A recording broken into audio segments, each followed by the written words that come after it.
Good night.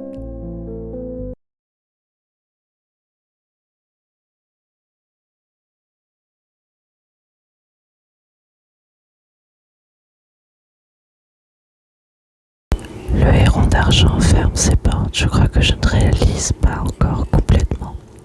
J'ai eu la chance de faire partie du comité de lecture du héron d'argent. J'y ai découvert des manuscrits prometteurs, échangé avec des passionnés et observé de près tout le travail nécessaire pour faire naître un livre. Aujourd'hui, comme beaucoup, je suis profondément triste. Mes pensées vont à toute l'équipe qui a fait vivre cette maison d'édition avec passion, exigence et bienveillance. J'espère sincèrement que chaque personne touchée par cette fermeture pourra rebondir et retrouver un projet à la hauteur de son talent.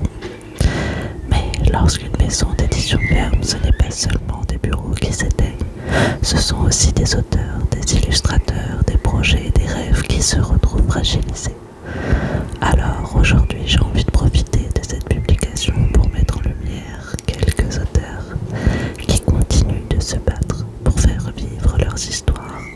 Ce ne sont évidemment pas les seuls à être concernés, mais leurs campagnes Ulule sont une belle occasion de soutenir concrètement la création indépendante. Il y a Stéphanie Scrobala avec Les Amants de Verre, une romance inspirée de Roméo et Juliette.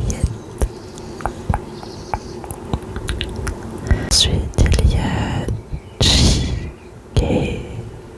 Grace avec La Générale Noire, une épopée fantasy en one-shot.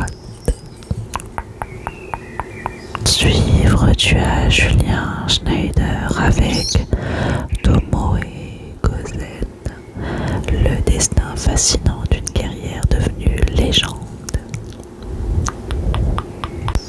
Tu as ensuite Thibaut Derrioz avec La Guide d'Outre-Monde, une aventure fantasy qui commence à France Travail. Et vous ne pouvez pas participer financièrement à ces campagnes, un partage, un commentaire, une recommandation ou une story peuvent déjà faire une belle différence. Merci au héron d'argent pour toutes les histoires qu'il nous a permis de découvrir et tout mon soutien aux auteurs, illustrateurs, partenaires et salariés qui doivent aujourd'hui écrire un nouveau chapitre. Et je vous